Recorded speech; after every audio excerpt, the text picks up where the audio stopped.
Olá, olá, olá, meus amigos, tudo bem? Depois de alguns meses aí afastado das redes sociais, fazendo um detox virtual, mergulhado aí nas leituras, na escrita, preparação do doutorado, estamos de volta. Nós voltamos às redes sociais com algum limite, alguma disciplina, mas aí estamos. Você que está chegando agora, seja bem-vindo. Nós vamos iniciar aí uma série de lives, enfim, conteúdos do interesse especificamente voltado às questões do ano de 2020, às eleições municipais. O pessoal tem pedido, então é uma honra, uma alegria estar com você aí. A ideia é que a gente faça lives semanais do tema aí do interesse de todos. Você que está chegando aí agora, já mandando seu abraço, obrigado, seja bem-vindo. Vai escrevendo teu nome aí que eu estou sem óculos e eu não estou reconhecendo pela foto, está muito pequenininho aqui. Mas vamos lá. A ideia é fazer lives curtas e falar de assuntos variados. Então, inclusive as próximas lives a gente deve fazer um link com as contas dos sócios, as contas do escritório, as demais contas. Hoje a gente está fazendo aqui mais um piloto, até para inaugurar o nosso retorno aí nessa quarta-feira de cinzas. Até hoje eu já recebi a cinza aqui, ó. Muito bem, esse período que alguns convencionam chamar de reflexão aí. Então vamos falar aí de marketing eleitoral, temos aí uma parceria com o Paulo Querino, nosso amigo, vamos falar de contabilidade eleitoral, prestação de contas, deixa eu ver minha colinha aqui, ó, acesso a recursos, dúvidas jurídicas, lançamento de livros, aulas. Hoje, inclusive, o nosso sócio, Dr. Barcelos, está celebrando aí o lançamento de 2 livros seus, um que foi a sua dissertação de mestrado sobre as questões jurídicas envoltas ao julgamento da chapa Dilma Temer, muito interessante, matriz constitucional densa, para quem gosta da matéria. Também o seu livro já na 3ª edição sobre o processo judicial eleitoral e provas ilícitas.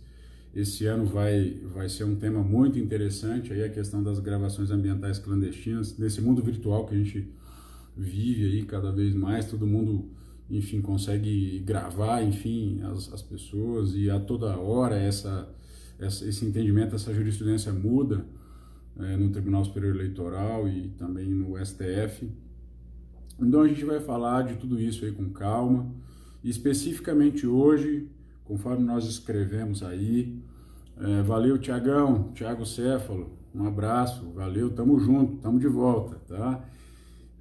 Vamos falar aqui um pouquinho, rapidamente, sobre convenções partidárias. Então, dá aí alguns toques para você se preparar para esse ano aí das eleições municipais. Então, você, antes de chegar no período da convenção, que tem um marco temporal para acontecer, que é entre o dia 20 de julho a 5 de agosto, normalmente, você precisa chegar na convenção preparado. Então, vão aí alguns pequenos toques, algumas dicas. Primeira coisa, você precisa organizar o partido.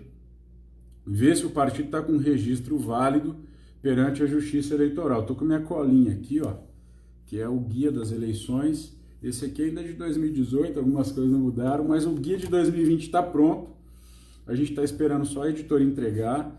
Então você que deixar teu nome aí, marcar a gente, manda um alô aí que a gente vai te colocar numa lista de sorteio aqui para receber o guia de 2020 impresso aí muito em breve no seu endereço.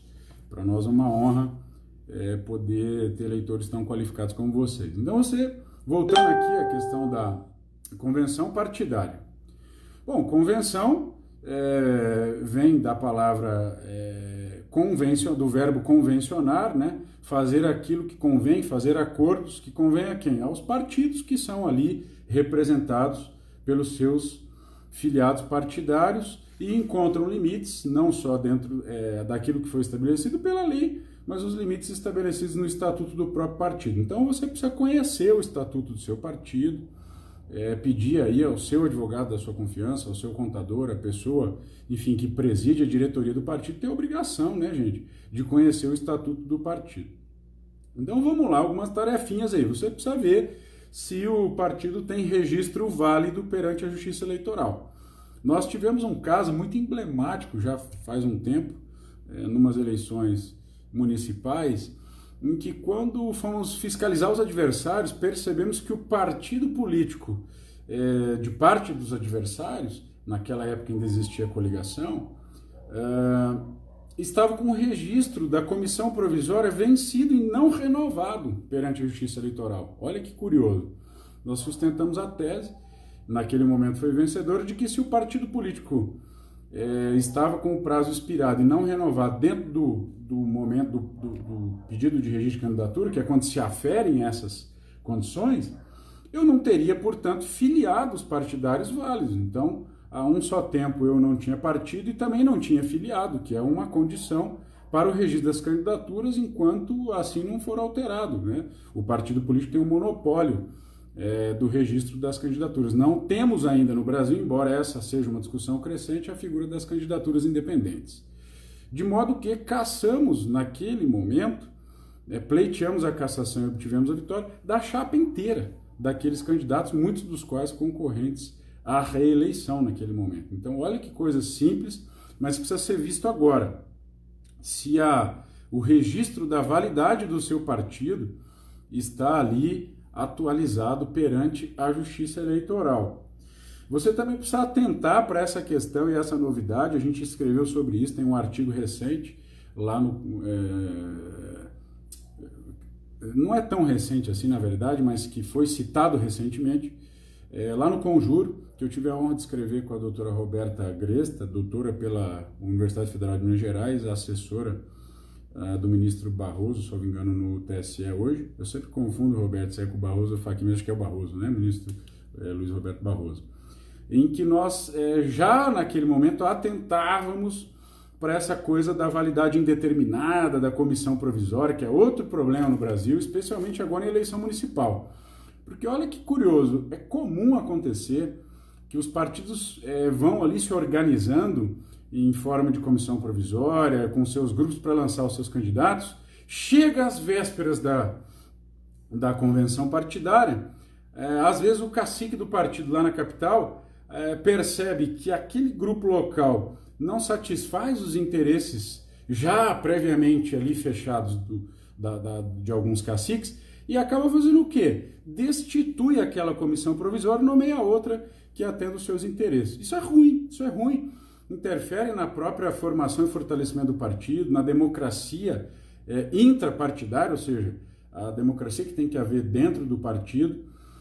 Então, se você quiser ter um pouquinho mais de empoderamento lá no seu partido, é bom que você conheça o seu estatuto e caminhe para deixar de ser uma comissão provisória, que como o próprio nome diz, provisória para se transformar num diretório. Esse sim, com menor possibilidade de interferência, mais fortalecimento do seu partido e fica menos, por assim dizer, suscetível desse tipo de interferências indevidas e que muitas delas vão parar na Justiça Eleitoral. Em Maringá, eu me lembro, no Paraná, certa vez, teve um caso emblemático que o Partido Verde conseguiu registrar duas chapas.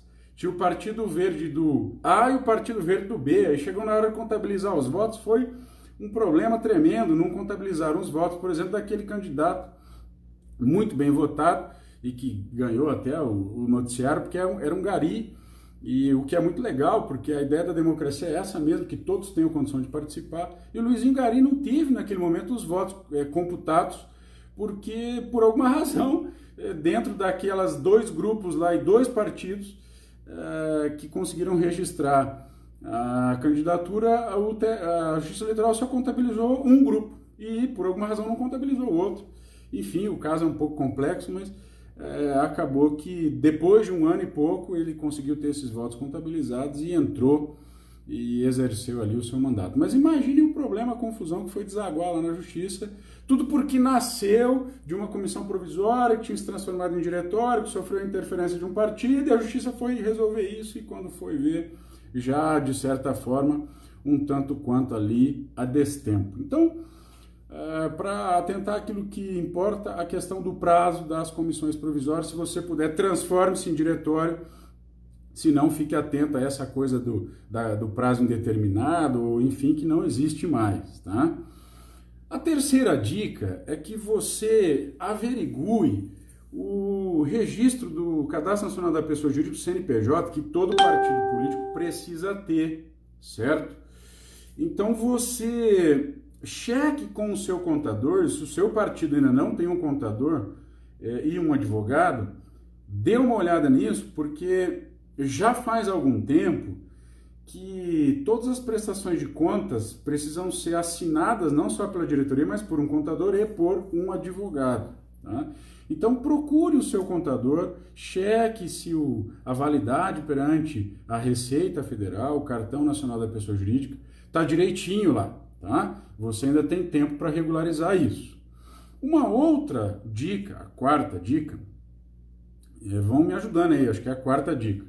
Cheque a questão das prestações de contas. Um abraço, Lenine, doutor Lenine Povos, grande amigo, parceiro, lá do estado do Mato Grosso. Um abraço aqui para o contador Edivan Barão, de Paranavaí. Boa noite, companheiro. Muito bom, Edivan, bacana. Zé Antônio Martins, Rio de Janeiro, tamo junto, meu amigo. Um abraço, obrigado pela interação aí. Se você tiver uma dúvida e eu souber responder dentro do tema, deixa aí a sua pergunta. Então veja, voltando à dica 4, cheque a questão da prestação de contas anual ali do seu partido.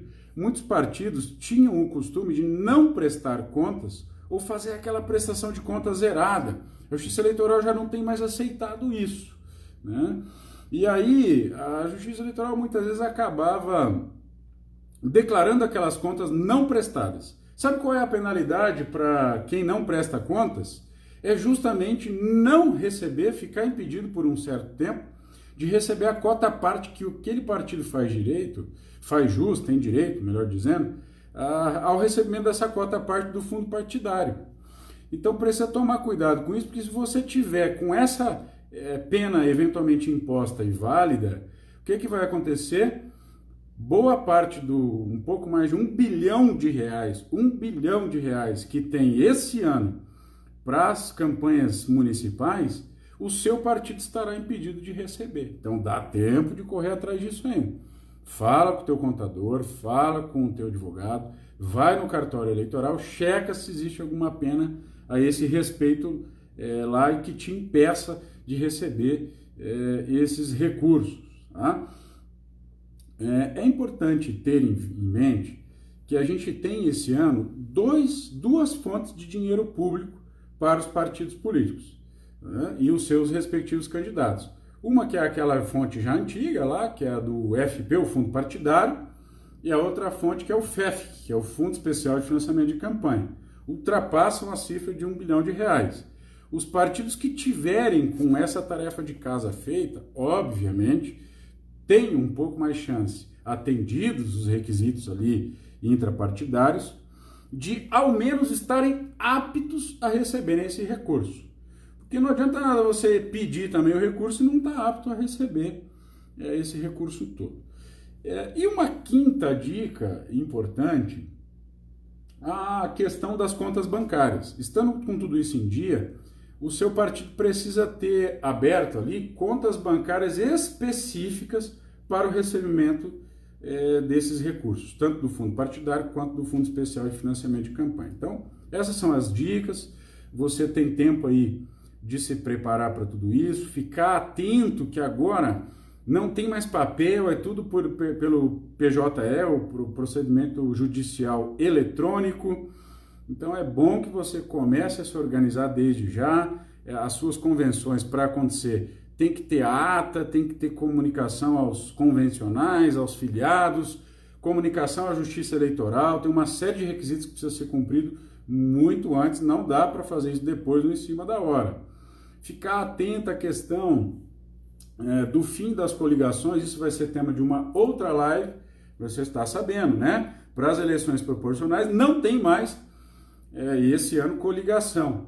partidária. Então, é o seu partido único, você tem que começar a pensar em fortalecer o seu partido. Esse vai ser tema de uma outra live. Dicas para fortalecimento do partido, criar adesão, participação popular, empoderamento, sensação de pertencimento, engajamento das pessoas, a formação de líderes. Tudo isso para quê? Para ter pessoas boas na sua chapa isolada do partido, para fazer voto, para você ter chances de alçar ali o quociente, uma votação mínima que te dê a oportunidade de participar do quociente eleitoral. Tudo bem, eu sei que esse ano aqueles que não atingiram o quociente poderão participar das sobras, essa é outra conversa. E aqui eu estou falando da eleição para vereador. Mas não é o caso, melhor você não precisar disso e fortalecer seu partido. A gente vai falar disso aí numa outra live, você fica tranquilo aí. Bom, o que mais aqui de dica? Bom, as atas, até lá a gente volta a falar sobre isso, modelo de ata, que as atas devem ser individuais, se bem que agora não vai mais correr esse risco porque não tem mais coligação para vereador. Para prefeito ainda tem, para as eleições majoritárias a coligação ainda está permitida. Quando a gente for falar de coligações, a gente esmiuça tudo isso aí, para falar como que se processa os partidos reunidos em coligação lá na eleição majoritária e como que você vai ficar lá na eleição proporcional, etc e tal. Bom, meus amigos, eu prometi que faria aqui lives curtas, eu então vou me encaminhar para o final.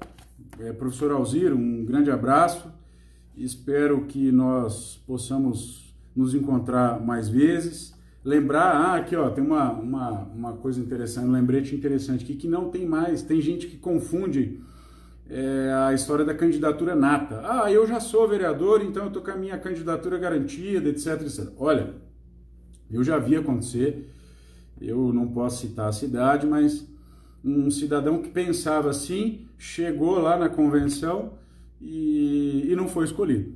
O que tem de nato ou de preferência, a preferência para aquele que já é detentor de cargo, a utilização do nome e número, desde que concorrendo pelo mesmo partido.